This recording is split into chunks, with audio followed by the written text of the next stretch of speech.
សួស្តីពុកម៉ែបងប្អូនអរគ្នាថ្ងៃនេះនាងខ្ញុំបានស្លជាមួយស្លម្ជូរតឡាជាមួយនឹងត្រីឆ្ពិនណាហើយប្រឡាក់សាច់ជ្រូកបន្តិចដែរគឺខ្ញុំចាប់ផ្ដើមហាន់បន្លែនិងហាន់អំពិលរួចហើយបងប្អូនអរគ្នាចា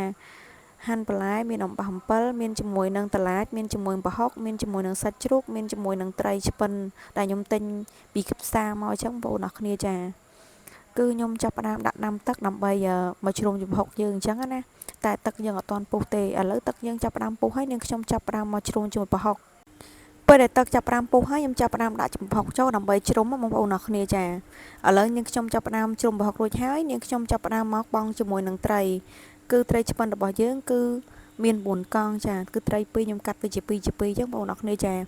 ហើយជាមួយមុខម្ហូបនេះគឺនិយាយរួមទៅគឺមុខម្ហូបស្លម្ជូរតឡាចនេះគឺងាយស្រួលទេបងប្អូនអរគ្នាចាអត់ពិបាកធ្វើទេបងប្អូនអរគ្នាចាដោយសារតែនាងខ្ញុំ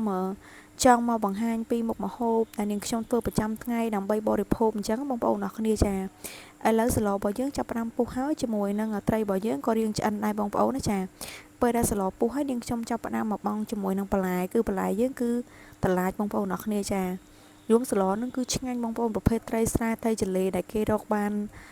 នៅតាមផ្ទះអីចឹងណាពេលទៅយើងទិញយកមកស្លទៅឆ្ងាញ់ខ្លាំងមែនតើបងប្អូនអរគ្នាចាឥឡូវនាងខ្ញុំចាប់ផ្ដើមបង់ជាមួយតឡាចចូលដោយសារទឹកស្លយើងពុះហើយបងប្អូនយើងបង់តឡាចចូលទៅយើងចាប់ផ្ដើមមកកូរវាដើម្បីតឡាចរបស់យើងគឺធ្លាក់ទៅខាងក្រោមឆាប់ឆ្អិនជាមួយបន្លែអញ្ចឹងបងប្អូនណាចាហើយជាមួយនឹងវិធីស្លនេះគឺខ្ញុំស្លលក្ខណៈគ្រួសារ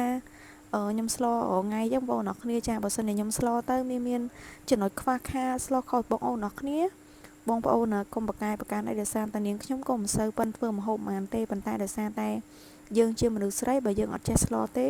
វាលំបាកអញ្ចឹងណាបងប្អូនដោយសារតែខ្ញុំមានគ្រួសារអញ្ចឹងខ្ញុំតែងតែស្លរៀបចំបាយឲ្យប្តីខ្ញុំជារៀងរាល់ថ្ងៃឥឡូវទឹកស្លរបស់យើងចាប់ផ្ដើមពុះហើយខ្ញុំចាប់ផ្ដើមដួសជាមួយពពុះចេញដោយសារតែកាលណាតែទឹកស្លយើងពុះទៅគឺឡើងពពុះអញ្ចឹងណាពពុះខ្ញុំតែងតែដួសចេញខ្ញុំអត់ទុកទេបងប្អូនអរគ្នាចានិយាយដួសមួយពពុះនឹងចេញមកដើម្បីអស់ជាមួយពពុះនឹងទៅ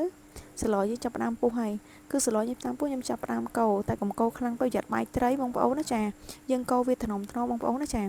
ឡូវនេះខ្ញុំចាប់ផ្ដើមតឡើងភ្លើងតិចដើម្បីបន្លែយើងនិងត្រីរបស់យើងគឺឆាប់ឆ្អិនណាបងប្អូនអរគ្នាចាឥឡូវនេះខ្ញុំមកចាប់ផ្ដើមដាក់ជាមួយនឹងគ្រឿងគឺមានជាមួយស្ករប៊ីចេងដាក់ជាមួយនឹងស្ករប៊ីចេងអំបិលអញ្ចឹងតាមចំណង់ចំណូលចូលចិត្តបងប្អូនអរគ្នាចូលចិត្តជាមួយនឹងប្រៃឬក៏ជូរផ្អែមអញ្ចឹងបងប្អូនណាចាតាមរសជាតិតាមបងប្អូនដែលគាត់ចូលចិត្តទៅឥឡូវនេះខ្ញុំចាប់ផ្ដើមដាក់ជាមួយនឹងគ្រឿងក្រៅរួចហើយស្លរបស់យើងចាប់ផ្ដើមពុះខ្ញុំចាប់ផ្ដើមដាក់ជាមួយអំបិលបន្តិចដើម្បីឲ្យមានរសជាតិប្រៃជាតិជូរអញ្ចឹងណាប៉ុន្តែអំបិលគឺខ្ញុំអត់ទាន់បានដាក់ចូលទេបងប្អូនអរគ្នាចាឥឡូវទឹកស្លរបស់យើងចាប់ផ្ដើមពុះហើយបងប្អូនអរគ្នាចាគឺវាពុះដើម្បីចូលជាមួយរសជាតិជាមួយនឹងស្ករប៊ីចេងរបស់យើង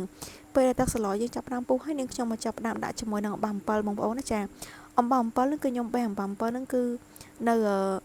ជាផ្ទះទេបងប្អូនចាអំបិលធម្មជាតិដែលដុះនៅចិត្តផ្ទះអញ្ចឹងបេះមកស្លទៅគឺឆ្ងាញ់ខ្លាំងមែនតើបងប្អូនណាចាឥឡូវស្លយើងគឺចាប់ផ្ដើមចិត្តឆ្អិនហើយបងប្អូនអរគ្នាចា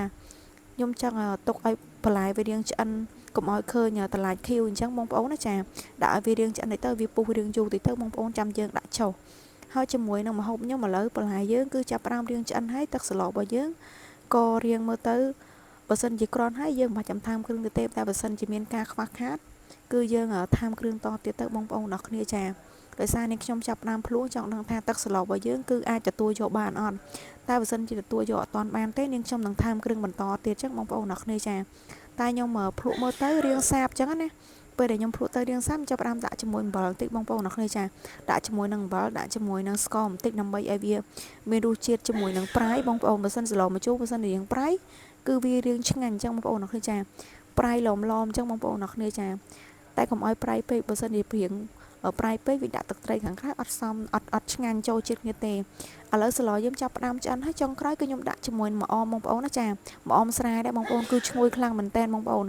ពេលដែលខ្ញុំដាក់ជាមួយម្អមរួចហើយគឺស្លរបស់យើងគឺឆ្អិនហើយបងប្អូនអរគ្នាចាទំនងខ្លាំងមែនតើស្លម្ជូរតឡាចបងប្អូនណាចា